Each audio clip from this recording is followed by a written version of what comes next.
Okay, well, I apologize for this being late. I meant to put this up about a week ago.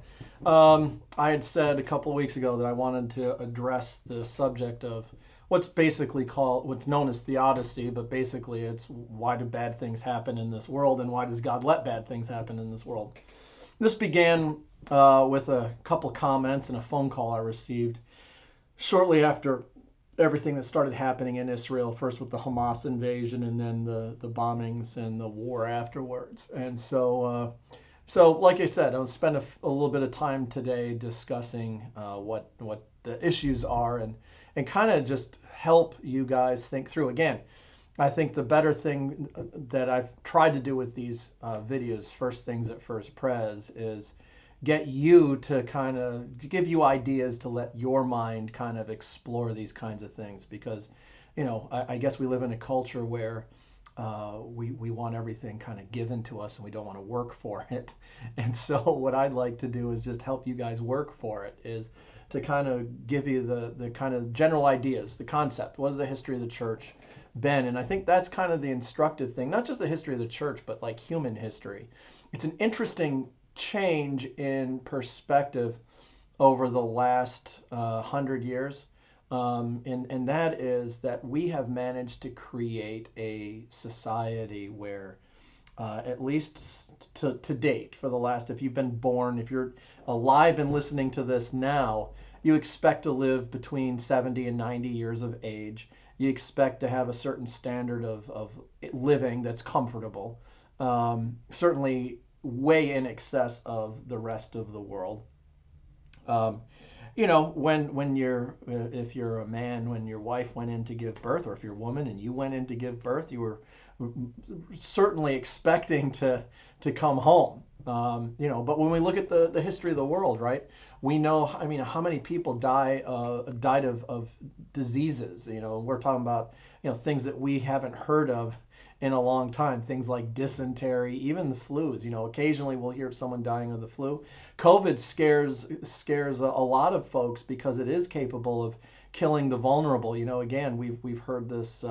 If these pre-existing conditions, and if you have, I guess, the word comorbidity, right? If you have two or more comorbidities and you get COVID, it's a significant risk. That's why, as much as we've learned about the lack of efficacy of vaccinations and wearing masks and all this other stuff, people have a tendency to dismiss COVID as all about paranoid conspiracy. But the reality is, I just heard of two people in the last week that died of COVID. And certainly hospitals are seeing COVID patients in there. So we know, it's one of the things that we, if nothing else, work on getting in better shape. Americans are notoriously out of shape. We have bad diets and bad exercise habits. But we also know that the number one way for just dealing with life, but certainly COVID, is to lower those comorbidities. So, anyways, that's part of this thing about, if you lived up until the 20th century, there was a lot of things out there to get you. We live in the shadow of memory from the 1950s, 1960s, and even then it was more of wishful thinking. But the idea of stable marriages, of lifelong marriages, and the church has always talked about lifelong marriages. The issue was what was a long life. John Calvin married a widow. That was not surprising. You find throughout the human history is, if you lived long enough, a lot of homes were broken, as far as you're talking about the inclusion of step families and all this stuff, because if you did make it to live a long life, um, there were a lot of things that could happen. Not many families that had, prior to birth control, there were large families, and in almost every family is a story of at least one child that died in childbirth or infancy, all those kinds of things. And all I want to say here is, this is important for this conversation. When we look at the world and we see the beheading of babies, we'll talk about evil in a minute, but when we talk about, whether it is warfare or torture or evil, or we just look at, I was listening to an atheist online the other day who was saying, well, why would I believe in a God that, that gives babies cancer and all this stuff, right? Another great point, but silly way to ask that question. But, whether we're talking about childhood cancers, or we're talking about Michael J. Fox and Parkinson's disease, or we're talking about ALS, which I find, just one of these unspeakably cruel diseases. There's a lot of stuff out there that's bad, but there's always been a lot of stuff out there that's bad. I remember, remember a movie, The Ghost in the Darkness? It was a movie that told the true story in India of these two tigers that really did perfected the art of hunting humans. They seem to kill humans just for sport. You can Google that. But it's just to say that whether we're talking about diseases you couldn't see, like dysentery, malaria, yellow fever, scarlet fever, the flu, the bubonic plague, whether you're talking about the evils of warfare, torture, inquisitions, whether you're talking about, chronic illnesses like arthritis, any number of things, and it leads people to ask that question of, if there is a good and loving God out there, how could he be seemingly so cruel? And I've told this story before, but I'll tell it again, and that is when I was in seminary, and this would go back to somewhere around 1994. My boss, my pastor and mentor, he had me meet with this woman, and this would have been 94, would have been the fall. I had just started this internship, and there was a woman in our church, and at the time she would have been in her 50s. But I was introduced to her, kind of the pastor took me aside and said, I want you to meet with this woman. She lost her daughter in a car accident when her daughter was in her 20s. And her daughter was the only, this woman was left alone. And this is the thing about this woman and this is what she told me, is she tried her best to never miss church on Communion Sunday. Like most Presbyterian churches had communion the first Sunday of every month. And the first Sunday of every month, as long as she was able to, she was in church.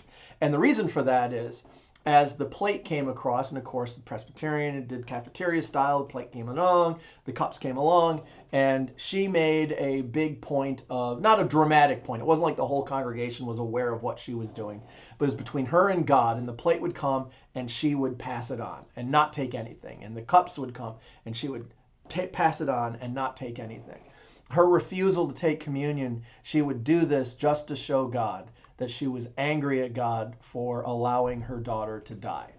And there's a lot to unpack there. I'm going to leave the story the way the story was told, but it was interesting too, though. A lot of people would give up on faith. I mean, that's what I said. I listened to this video of this atheist talking about how there can't be a God because look at if there was, what does it say about this capricious, cruel God that he would do all these things? And well, I'll try to answer that or help you answer that in a minute. But the interesting thing about this woman was she didn't give up faith. If anything, I did at the time, admired a certain amount of her faith. I don't think it was a healthy place for her to be.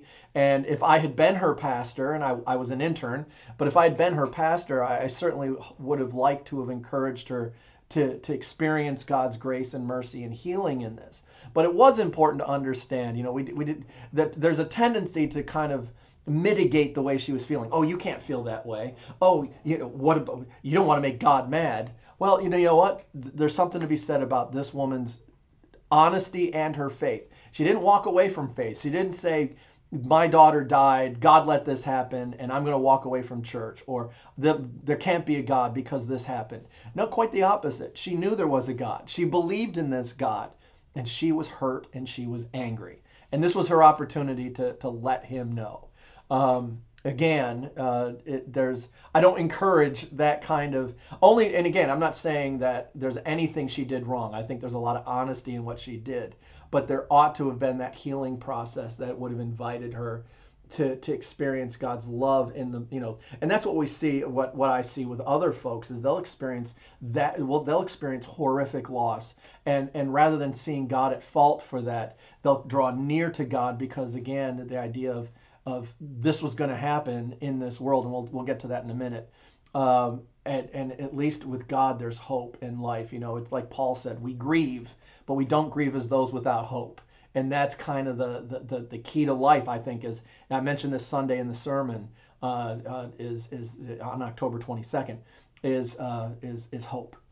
It makes all the difference between faith and lack of. And it's a good bellwether to know whether how you are with Jesus. Are you a person that has hope or not? If you don't have hope, we want to encourage you to really draw closer. It's really, in my opinion, if you know Jesus, the one thing, your life may fall apart, but you've got hope. That's what Paul tells us, or Peter tells us, and they certainly are people that have been beaten up as they went through their ministry. So let's get to the heart of the question. How can there be a good God and all these bad things happen? It's an interesting question, right? Like I said, throughout history, they never asked that question because life was rough. If there was anything good, you looked for it because life was short. Life could be cut down quickly and cruelly in an instant, and people didn't think twice about it. We've been so successful at manipulating nature, manipulating life, that we are in an unprecedented place, at least for now. Well, time will tell on that, right? We're seeing more and more cruelties, more and more instability in the system, and some of the diseases that we thought were vanquished have this nasty habit of coming back big and bad. But the question is a fair one. If there's good things, if there's bad things that happen, and God is in control, and we're Presbyterian, right? One thing we believe, we live on this hill, we die on this hill, is God is in control. And I believe that with every bit of my being. But the question is, what does it mean that God is in control?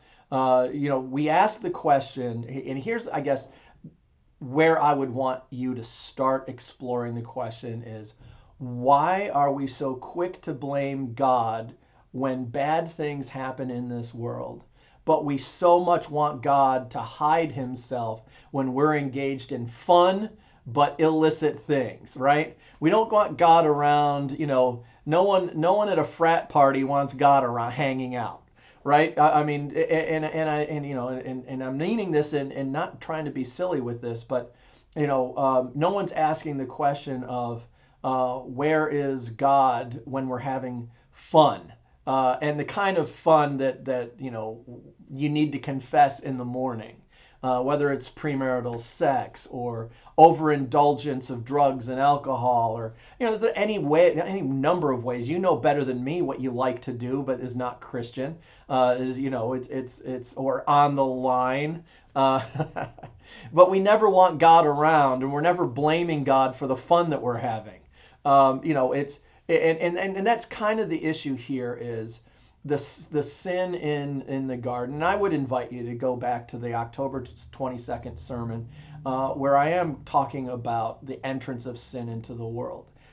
Is the heart of that sin is we want to know for ourselves. It's a lack of trust in God. It's we want to and know, not in the theoretical sense of the word, but know throughout the Bible when it uses about the word know, it really does have this experiential kind of concept. Like when the Bible said that, like for example, Adam and Eve, the man and the woman having sex after they get kicked out of the garden, it says that Adam knew his wife. There's that kind of concept of knowing being an experiential kind of thing, not just kind of in theory. And that's the heart of that sin is, the man and the woman wanted to experience. They wanted an experience that they chose, that it wasn't filtered through God. They wanted to do something on their own. And that's the consequence of human sin. You can talk about it on the fundamentalist concept, and quite literally, it was the man and the woman choosing. And then when we look at what does it mean that we follow suit, original sin, and we can get, I'm not convinced of the Catholic concept of kind of genetic or original sin, that it's kind of passed down through sex or some way like that. I do think it's more of a universal human condition, just as they were conditioned. And by the way, we're learning this. I am halfway through a book. I'll be talking about this book once I finish it, but the cover's right here. Robert Sapolsky's book, Determined. If you're a Presbyterian, you have to read this book. Robert Sapolsky is a neurobiologist at Stanford, and he's written this book against free will, and he's making the case that you can exclude any possibility of free will just by looking at the way the human brain is. But one of his arguments is that when you look at how our brains are formed, there's so much involved, not just in the mechanics of it. When you're talking about brain formation and synapses and biochemistry and all that kind of stuff, but really external things, environment, all these kinds of things shape our brains. Well, I would say there's a good concept to be said about how, we want to look at how does this concept of sin, original sin, get passed on. Well, I think part of it is the environment created by the man and the woman was an environment of chaos, an environment of choosing against, and that's the heart of it. So what I wanted to set up here is that the story of the garden was one where God was indirectly intervening and providing for everything, right? Interestingly, you look at that pre-sin time in the garden, is you get no concept of predation, right? Even though there were lions and tigers and wolves and all the predators, they seem to have been cared for by God. All that kind of concept of predation. Interestingly enough, the man and the woman don't eat meat until after they're out of the garden. They don't have sex until after they're out of the garden. It's an interesting idea to kind of bounce around a bit. But so we get to the question of why does God let bad things happen? Well, it's really kind of rigging the game. We want God to intercede and intervene for all the bad things that could happen. If a car accident is about to occur, we want God to step in between the two vehicles and prevent that from happening. If cancer is out there, we want cancer to go. I don't know if we want anyone to get cancer, maybe bad people, whoever they are. But we certainly don't want babies getting cancer. So why doesn't God get involved in that? It's an interesting thing where we divide draw our lines. And it is, it does when we're looking at questions of human evil, the trafficking of babies and young women and all this kind of stuff. It begs, how does God let that happen?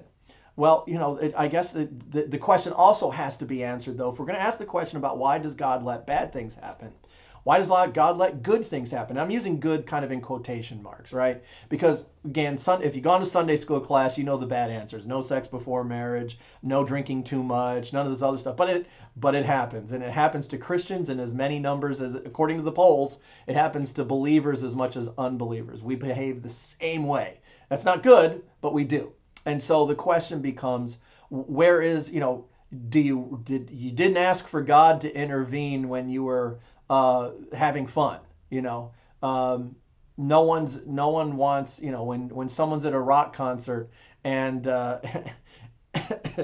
and there's excess all around, no one's sitting there on their knees waiting. There's the critics, right? But no one having fun is looking around going, well, gosh, I wish God wouldn't let this happen, and boyfriends and girlfriends, and even just being very literal about what the New Testament says about human sexuality and that it's reserved for a man and a woman in a marriage relationship. No one's inviting God to stop, to come in the middle of, you're on the middle of a date and you're about to have a little fun. No one's waiting around and saying afterwards, well, where was God? Why didn't God come in and stop this? So we are hypocritical. We want to put God on trial for all the things that happen in this world that we find detestable, onerous, and evil. But we don't want to put God on trial for allowing us to have fun even when the Bible says don't do it. It is the same thing as, no Christian, when they're cheating on their taxes, is waiting for God to step in and prevent them from doing that, especially if you can get away with it. And that's kind of the idea here is the question is only on the one side. Why isn't God interceding and interfering with the bad things? But we don't ask, why isn't God interfering with our fun? We want to have our fun, but we don't want to have the consequences of that. And that's kind of the heart of the fall. Is the heart of the fall is okay. And the interesting thing about the heart of the fall is, okay, you want to do things your way. Okay, this is what it's going to be like.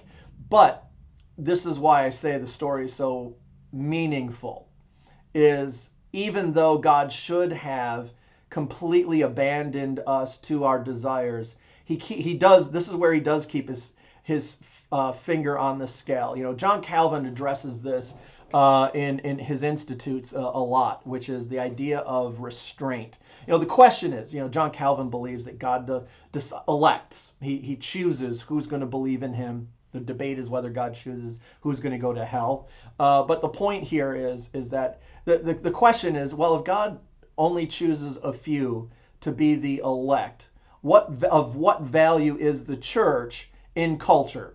Or of what value is the church to government? Or of what value is the church to society? And that's where he used this concept of restraint and said that just because just because you might not be part of the elect, don't underestimate the importance of moral restraint. That left to ourselves, without moral restraint, and we're starting to see this in our own culture, is the kind of evil that we would see would be, and what we're seeing right now, it would destroy society and destroy our own lives in a way that we can't imagine. So the idea is we do what we can. We engage as best we can, whether we believe or not, whether we know we believe or not. We participate in this because it means that God is putting his hands on culture to keep it restrained. And we're seeing as culture kind of loses its cultural Christianity, that it's finding the lack of restraint being overwhelming. And so when we get to this issue of God's involvement, blaming God for the bad, these issues all kind of come into play. So why does God let you have fun? Because these things are associated here, as God allows us to violate his commands. And again, keep in mind the idea of commands. I say this frequently because I think this is the commands of God are built into the created order of God. And what I mean by this is it's not capricious. God isn't just trying to get us to jump through hoops. God has created us to be certain and to behave in a certain way. We are supposed to be benevolent towards one another. And we're supposed to, first and foremost, have this relationship, is what Jesus said. Love God above all else, love your neighbor as yourself. That is what we were created to do. And the commands of God are arranged around those two things. How do we love God above all else? How do we love our neighbor as ourselves? But we find every day we don't do it for selfish reasons, for enjoyable reasons, for pleasurable reasons. And yet, that's the heart of this issue is we only want God to step in when bad things happen. And so that's why I say is it goes against what I would say is the Bible says to expect bad things. This is the brokenness of creation. We have this idea today that the world isn't that bad. This is the idea of progress, right? And even the angry left-wing progressives, they call themselves progressives. Why? Because they believe in a progression in society. They believe, what is this whole concept of social justice? I mean, they don't have it grounded in anything. And well, that's another conversation for another day. But I will say the far left is foundationless. They have no rudder, no path, no guidance. And so it's only what a group of people are yelling about at any given moment. It's kind of mob justice. What's justice? What we say it is. Well, what do you say it is? Well, it changes. It's designed. What we're seeing is the far left is far less about justice and far more about tearing down in chaos. They have yet to make a compelling case about what is the foundation that you're looking for. What is justice? What that we can all agree on? What is a sense of what's a scale of justice that we can all agree on? Instead, they're moving to retribution, which again, the cycles of retribution. You come after me, I come after you. That's the way the human history has always been. So keep in mind here when we're talking about Why does God things why do bad things, why does God let bad things happen in this world? Well, the question is also that in verse 2. Why does God let good things happen in this world? And part of this is we live in a broken world awaiting redemption in Jesus Christ. No matter how much we work for justice, there's always going to be injustice in this world. No matter how much we work for peace, there's always going to be war in this world. You know, the one of the big difference between us, Presbyterians and Reformed, and like Baptists and evangelicals is our view of the end of the world. You know, the Baptists, with their view of the rapture and everything else, believe that there will be a time in the future when the tribulation happens, the end times. We, like the Roman Catholics and Episcopalians and Reformed and Lutherans, we're all in the same historic boat, and that is we believe that the end times, we've always, since Jesus ascended into heaven, we have lived in these end times with wars and rumors of wars, with trials and tribulations, that the gates of hell will be standing against the church. We believe that. We just believe that it won't prevail. So we believe that we are and have been in these end times. And so for the church, this idea of some kind of utopia that we'd never seen, but we ought to expect, that kids aren't going to have cancer. Well, where does the Bible say that kids aren't going to get sick, or adults aren't going to get sick, or the innocent aren't going to be irreparably harmed, or people are going to, wake up like Israel did and have terrorists running through their neighborhoods, slaughtering them? Where did we get that idea? When Jesus, Matthew has this powerful story of what we call the slaughter of the innocents, an echo of Jeremiah, where King Herod in a jealous fit goes through a certain neighborhood in Bethlehem and slaughters all the babies under 2 years of age because he's terrified of Jesus. So we see the slaughter of babies right in the gospel story itself. As Jesus is being born, innocent children are being slaughtered by King Herod. And of course, Jesus himself, we don't get salvation gently. We get salvation after the brutal beating. We always emphasize the crucifixion, but Jesus died only 3 hours on that cross. The beating that he took, the torture that he endured prior to being crucified, is something we neglect too much. But just understand that Jesus Jesus died, Friday to Sunday, horrifically. And so, when we look at our own story of Jesus, our own Savior, our gospel story is born in violence. I remember a professor of mine talking about why it is that Christians wear a cross around their neck. Why do we wear an emblem of execution? No one goes, and this was kind of her pitch, was no one goes around wearing an electric chair. No one goes around wearing, a noose or any other symbol of execution. And yet the cross has become, rappers wear it and artists wear it and atheists wear it. It's ubiquitous. Well, we wear it, they wear it out of ignorance. We wear it because originally the cross was used as a sign of defiance. This is an emblem of shame, but Jesus triumphed over it. And so we're going to throw your shame in your face. It's not our shame. Our Savior used this cross, this symbol of human shame, humiliation, ruin, and torture, and turned it into a symbol of forgiveness and the depths of God's love towards us. When we see a cross, and we ought to, when we see a cross, we ought to see the depths to which God would go for us in our salvation, that he would be tortured for us, that he would suffer for us, and that he would triumph for us out of love. So that's why we wear it. And if Jesus had died on an electric chair, we'd probably use the electric chair for the same reason. So there was a reason behind that symbology, but it goes back to the idea of when you see that cross, and this is where it's helpful in the Catholic tradition, where they have the crucifix, where they have Jesus on the cross. We have, historically, you look at what's the difference between the cross with Jesus off of it and the crucifix. Part of it has to do with engraven images. I am completely neutral on this. I see the value of both. When you see the crucifix, you're meant to remember the suffering of Jesus on that cross, that you're not able to just, it's one of those stories that I say every Lent. If you don't participate in Holy Week, and this is an important one for this question of theodicy, this question of suffering in the world.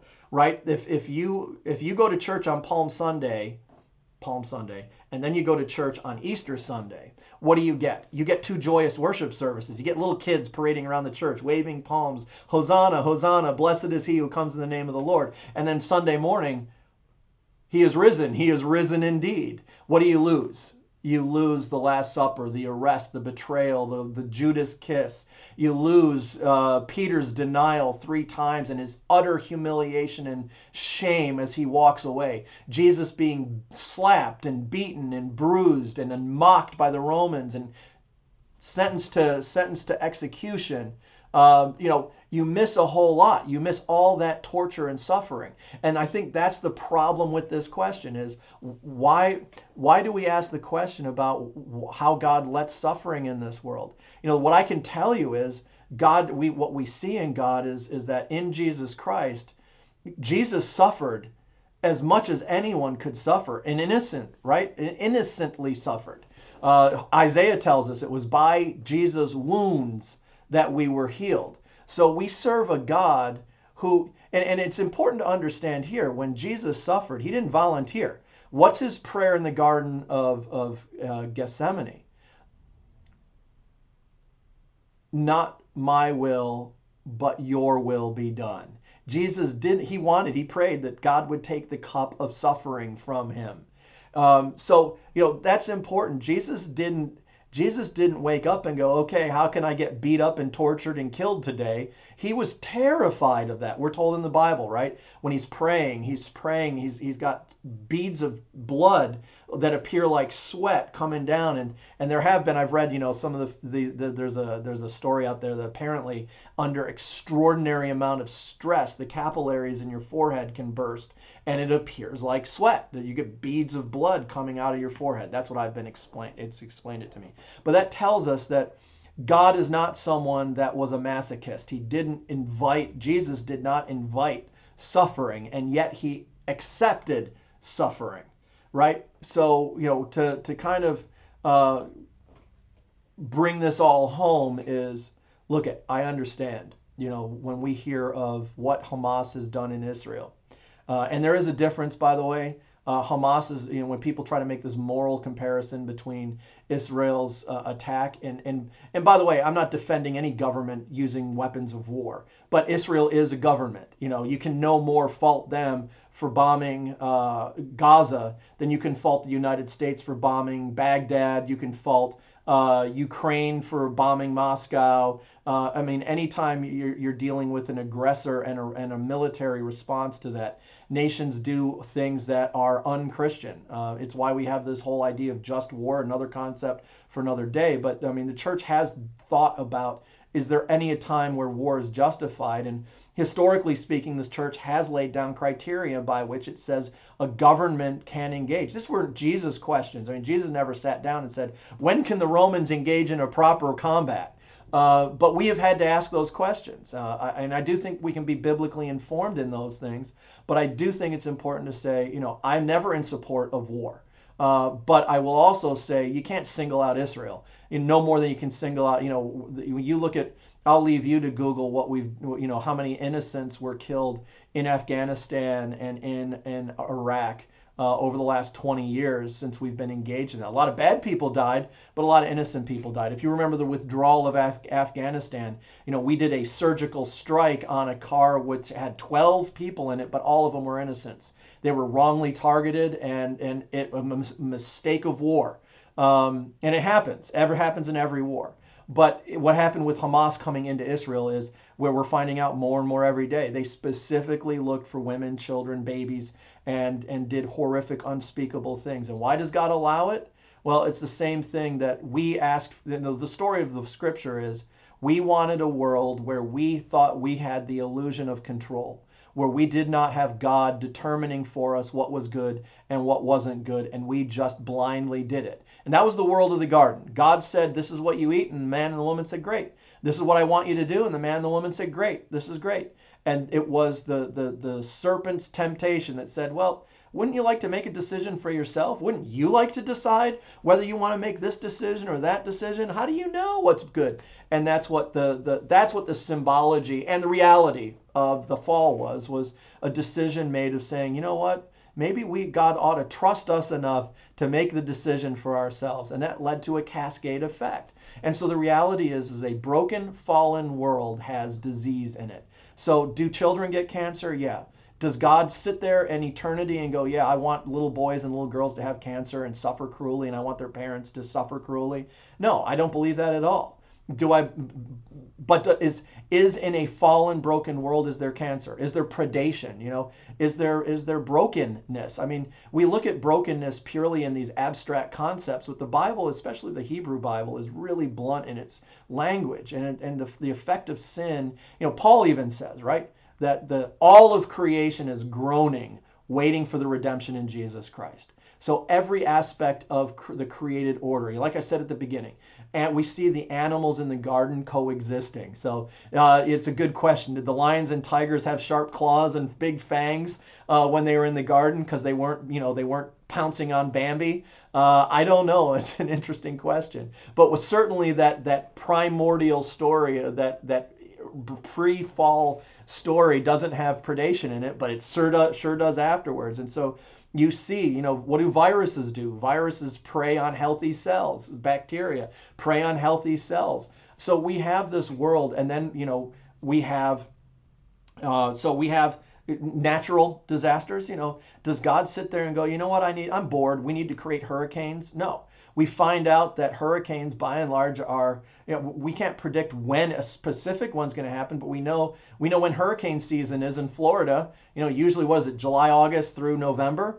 We know that. We know there's times of the year where we're more prone to have certain weather patterns than others. We can relatively predict. We're told might have a mild winter this year because we've got an El Nino as opposed to a La Nina pattern. So we don't know everything about our world, but we do know that there are naturally occurring things. And some of these are necessary, right? We need a high tide and a low tide. Sometimes tides can be horrifically destructive. So we live in a world where when we made that decision of wanting God not involved in every decision, God said, okay, but it meant a world where there are natural processes in place. So it means that there are, those same bacteria that will make you sick are also, involved in decomposition. And, imagine some of these microorganisms and macroorganisms. Again, you look at even predators and prey. How unhealthy would herds of wildebeests or deer be without prey? I was just listening to a podcast talking about the governments in California is looking at slaughtering deer herd on Catalina Island. Their deer aren't native to Catalina Island. And there's no prey there. There's no wolves, there's no coyotes, there's no bears. And so even with limited hunting, because it's California, right? The deer population is exploding. And what happens with exploding deer population? Well, if it's in Ohio, what happens with exploding deer populations? A lot more deaths to human beings because a lot more deer are running into the roads. We know that, so it's to say that we see, whether it's the Serengeti in Africa or whether it's farmland in Ohio, a balance between predator and prey is necessary. Without that, the system as a whole becomes unhealthy. And all of this is to answer that question of, why does God let bad things happen? And what I would say is there's a difference between God allowing something to happen and God liking something to happen. It was not God's will that we sinned. It was not God's will that we sin. So it's not God's will that the brokenness is, and that's where I'll end with saying the answer to the question of why is there suffering in the world cannot be answered if you don't look to Jesus Christ. Because when you look to Jesus, the author of our salvation, what you see is suffering. You see the innocent suffering. You see that the innocent babies, when Jesus was born under Herod, were slaughtered just because of Herod's wickedness. When it comes to the end of Jesus' life, Jesus is slaughtered out of fear from his enemies, jealousy from his enemies, worry from his enemies. But the whole thing was everyone involved in that story saw Jesus as an innocent, right? Pilate very famously washes his hands as a declaration of, we might be killing this guy and beating this guy to an inch of his life, but he's an innocent. And so when you're tempted to think that there might be cruelty in God, look at human the verdict of human history. The cruelty doesn't lie with God. The cruelty lies with the human beings. We are, however cruel we think God might be, we're crueler. And when we are tempted to just say, how can this happen? I think the answer is, how can we let this happen? Everyone else in the world, whether we're talking about Turkey or Syria or Iran or Iraq or the United States or Germany or England or France, we know that every day of every year, Hamas and others are looking at ways to target civilians in Israel. They've been doing it since 1947. They've been doing it prior to 1947. But ever since Israel was allowed to exist as a nation, Hamas and others have been individually looking for opportunities, and yet we've done nothing but rhetoric, and funding their tools of war. We fund Israel and some of our humanitarian. Where do you think all that humanitarian money is going, by the way, to Hamas? It's all being channeled into instruments of war. So that's kind of the issue when we look at these dead babies in Israel. The blame goes right to Hamas, and the retribution goes to Hamas. But when we're looking at the horrors of this and we're looking at the expansion of all of this, we ought to just be looking at how many people have been making money off of or just ignoring the real situation here. And that's true around the world. Is this could have been prevented if we had forced the parties together. But there are powers in place that don't want there to be peace. There's a lot of money to be made. There's a lot of points to be made, right? I mean, again, there's no such thing as a Palestinian. It was all the Transjordan beforehand. The region, even the name Palestine goes back to the Philistines, not to Arabs. So just a way of saying there that here's a good example of the question: how could God let a pregnant woman, have her belly ripped open and the baby taken out, killed in front of the mother, and then the mother killed? Cruel. But the issue isn't God's fault. The issue is Hamas's fault. But then it's the larger global community. We've known Hamas is an evil organization intent on doing evil things to Jews. Not just Israelis, but and we're seeing this globally, right? Is Jews. And until we address that as a human society, it's easy to blame God, because it really allows us to avoid those questions. Why does God allow a baby to get cancer? Well, why do we allow so many chemicals to be poured into our environment, our food supplies, everything else? Is that the only reason children get cancer? No. But we also know we have a lot of environmental factors that are responsible for cancers of all types and shapes. Why do we know obesity is a huge epidemic and early deaths, and diabetes too, and all these other kind of health crises.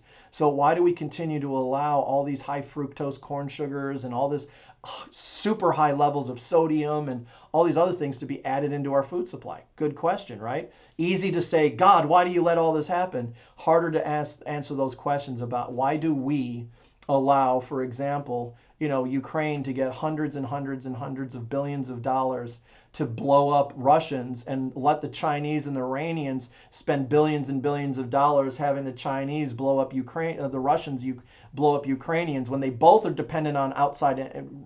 Both Russia and Ukraine can't fight this war without outside help. They don't have the money to do it. We are in a position globally to force them to sit down together, and we don't, because there are powers on one side, and as one of our generals said, hey, giving them all this aid, it's going into, we're giving them all our old weapons so we can build new weapons. Well, there you go, right? So who's to blame? I would put at the grand scheme of things, I don't judge God for the horrors of humanity. I'm grateful in Jesus Christ that God is loving and gracious and merciful, and that when we are done playing when we're done playing powerful and we're done playing government and we're done playing that we are in control of things, God will finally step in. Remember, he says to Peter, right? God, the reason he's delaying is that he's patient. He doesn't want anyone to perish, but everyone to have everlasting life. There will be that time that we pray for and we hope for when God will reconcile everything and there will be no more tears and there will be no more suffering because everything will be done God's way and we will be sitting there going, you know what, we did do it our way and it was horrible. Look at how it is now. And that's the hope of eternity, is that this side, don't be looking for the government to get fixed. It's not. Don't be looking for there to be, peace and health and healing. Work for it. I mean, that's what Paul, thousands of millions of Christians for 2,000 years have given their lives to affect this people and this world and to show them that there's more out there. But make no mistake, the Christian community hasn't been trying to build a heaven on earth. Only cults do that. We try to wait for heaven to come to us, and it will. But heaven isn't a place. Heaven isn't an ideal. Heaven is the person of Jesus Christ. I'll end with this. Charles Spurgeon, who was a Baptist in the Reformed Baptist, we'll get into that conversation another time, but a Reformed Baptist in London in the 1800s, and he once wrote in his devotional that about this concept of heaven and hell, and saying, I'd rather be in hell with Jesus than in heaven without him. And his point was, heaven and hell are not about places. It's about who you're with. And the reason we look toward Jesus Christ is not because everything's good, but because everything's broken. And so when we look at the horrors of this world, when we look at the dead babies and we look at the dead, husbands and wives and the kidnap and the victims in Gaza and the innocents in Gaza, what we ought to be doing is praying, the Kyrie, Lord have mercy, Christ have mercy, Lord have mercy. Have a good week. Monday, I will have a video up. This one's going to post, today is Wednesday. It'll probably post either this afternoon or tomorrow on Thursday. But Monday, which would be the 29th? Monday, whatever October Monday is. What I'm going to do is, Ohio is looking at this issue 1, which is going to change abortion law. We're going to look at that in detail. I haven't looked at it yet. I've seen the ads like everyone else has, but I do want to give you kind of a voter's guide and just help you make your way through it, because I do know the ads are horrifically misleading, and so we want to explore that. So look forward to Monday. We're going to unpack this issue 1 and go from there. So anyways, have a blessed day, and I'll see you soon.